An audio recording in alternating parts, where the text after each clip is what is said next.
Hello, welcome to a special edition of Reality Check coming to you from the Gomti waterfront in Lucknow. Water. I can tell you that water is arguably going to be one of the biggest talking points in the next 15, 20 to 30 years. India, already water scarce, it could get a lot worse. Is it because there's an absolute shortage of water? Is it because we are mismanaging the water that we had? Is our supply going down or is it not? So those are some of the concerns that we've been talking about, and we will no doubt continue to talk about it. Why are we talking about it specifically right now? Well, there's been a rally for rivers that has been going through the country, led by Sadhguru Jaggi Vasudev. It's been talking about the need to find long-term solutions for rivers. But naturally, there are questions, there's controversies, all of that are continuing to arise. Is it in some way linked to the entire concept of interlinking rivers? And if so, is that a good idea? Is that a bad idea? Is this the only solution to plant trees on the banks of the river, or are there better and stronger ideas that should be out there? What at the end of the day are the solutions? Well, that's why we are here. The Rally for Rivers is here in Lucknow, as in fact is Sadhguru Jaggi Vasudev. Well, first of all, let me ask you, what are you hoping to achieve? See, fundamentally considering that what we have to do is a very long-term plan, we need a policy which is implementable and, if necessary, enforceable. Or in other words, we have to have a policy where we treat our rivers as a national treasure, not by personal whim of individual people or NGOs or even states for that matter. Why this is needed is, right now, on an average, a little over 40% is the depletion in all the rivers across the country. Major rivers like Narmada has depleted 60%, Krishna over 70%, Kaveri over 40%, Ganga 44%. Which is why you're seeing conflict starting, right? The Kaveri conflict, conflicts in many parts. See, conflict is another matter, that is there are many aspects involved in that. I wouldn't like to get into that because there are various aspects involved, not necessarily because of shortage, but definitely shortage is an issue. If there was a copious amount of water, obviously there wouldn't be a conflict because they can't hold that much in one state, it has to move to the next state. That is a very obvious thing. But the important thing we need to understand is, there are two types of rivers. One is glacier-fed, another is forest-fed. Fortunately for us, only 4% of the river water in this country is glacier-fed. Why I'm saying fortunately is, because we can't make snowfall happen. We can't create more ice. It's not in our hands, it's a global situation. 96% is forest-fed waters.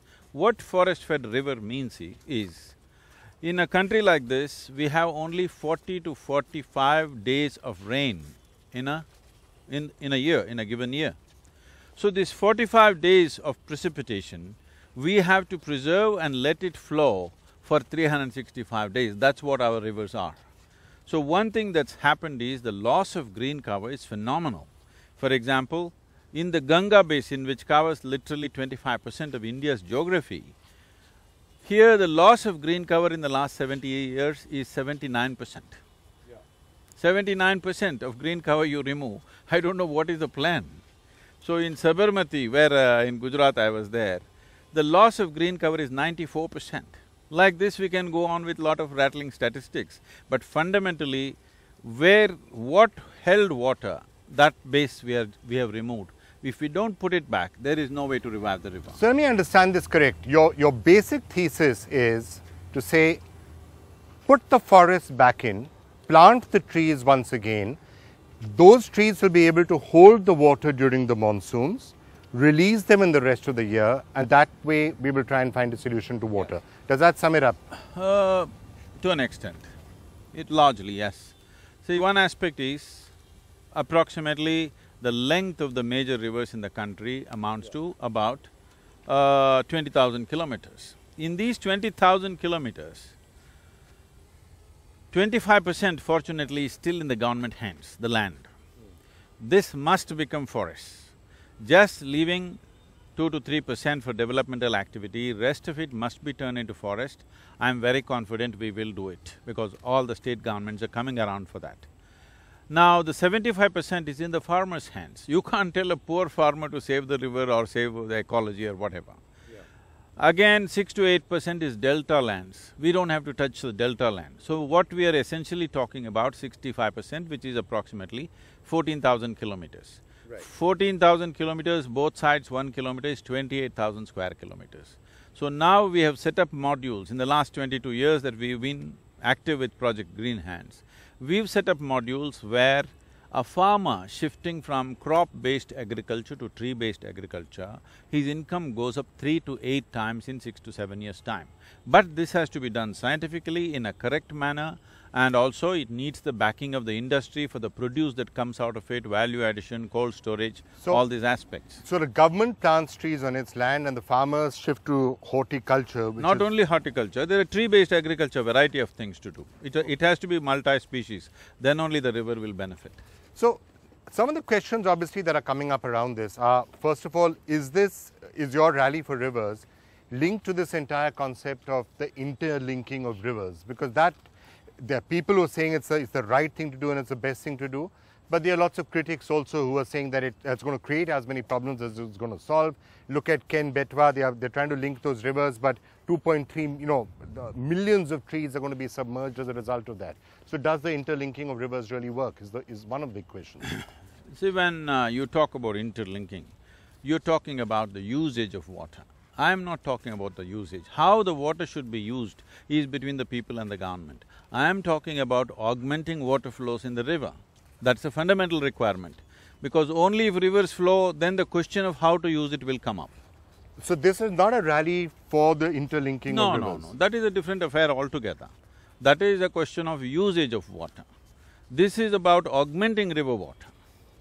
So there are a lot of people will say that the real problems for rivers like this is only partially water flow, it's also pollutants that are going into it, the things that are done to our rivers. I mean, this one is looking relatively clean, but actually even here, if you look down, look at the amount of garbage, look at the amount of sewage, untreated sewage that flows into these rivers. That's the problem that we need to address as well. See, pollution is a problem, there's no question about that.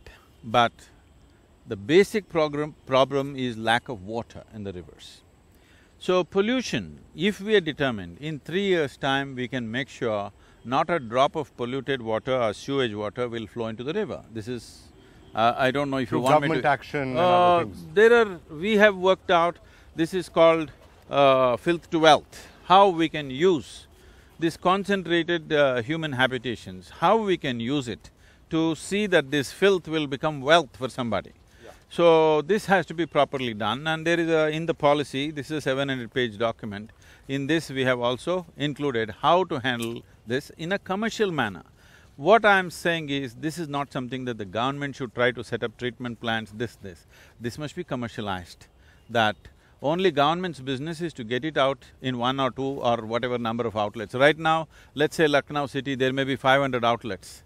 These 500 outlets, if you bring it down to 25 outlets, you ask private industry to build. There are companies which can build these capacities, and if they build, like you are paying for your water, electricity, see, if you are getting 100 liters of water into your home, at least 70 liters is flowing out as sewage. So if we are metering your water, using that 60 or 70 liters, we can just calculate as sewage and charge you for that. That money can easily fund the thing, and over… Private industry so far, by the way, has a pretty bad record when it comes to how it deals with water, not just… No, we should understand this.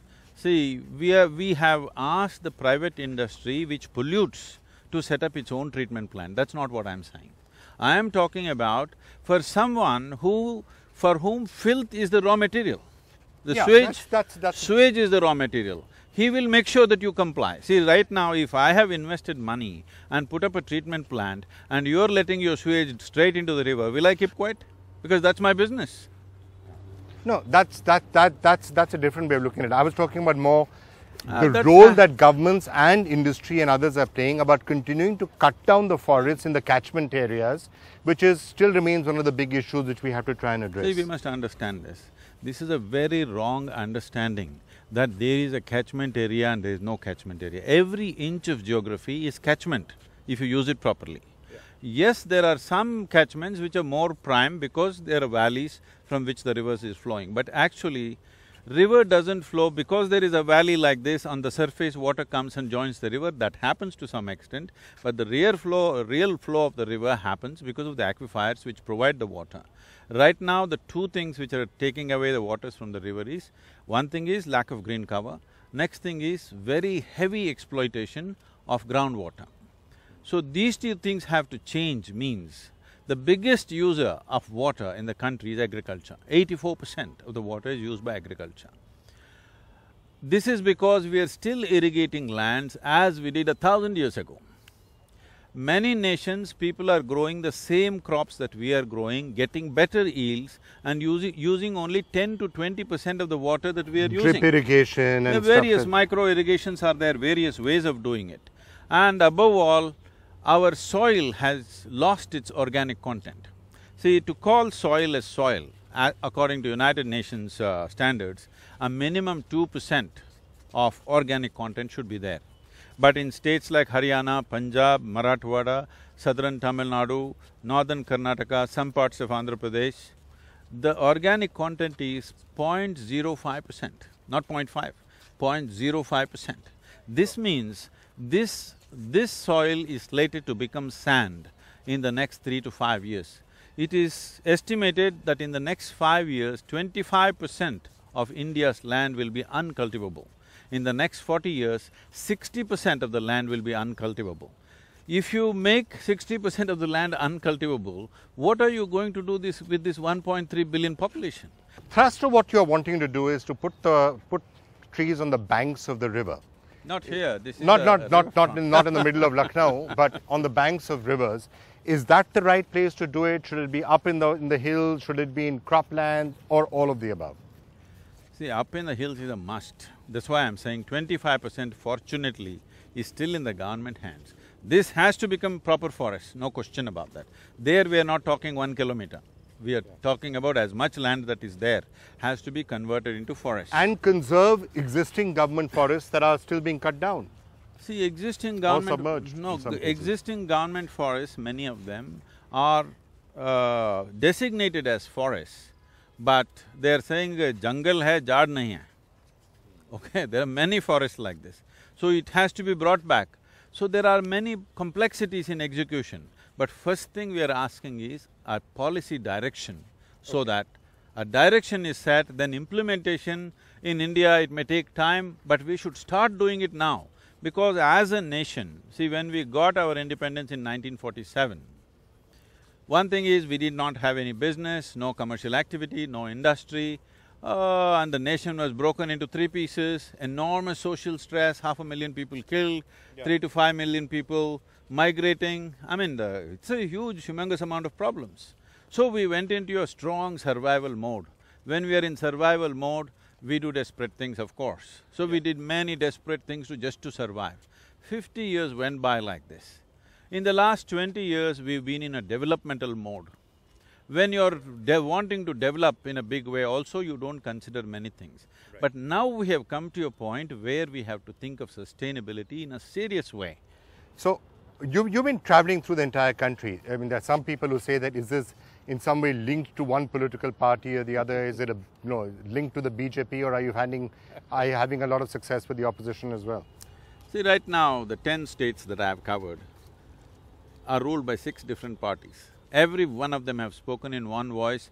This is something that you have to acknowledge. All the political parties across the country are speaking in one voice for the first time, and this is phenomenal and this is fantastic. You have to acknowledge them for this. We can complain about 1,000 things about them, but this is one thing you have to acknowledge, because when I was in Puducherry, the Puducherry Chief Minister was telling me, Sadhguru, 24 years ago when I was in Rajiv Gandhi's cabinet, our experts prepared a plan or a policy very similar to what you're talking.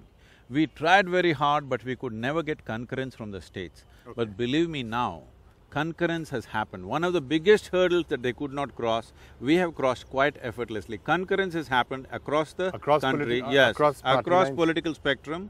Okay. All the 16 state chief ministers are participating in the event.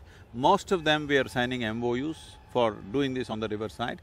First, what we are doing is, forest plantation will start anyway, but for the farm is the challenge.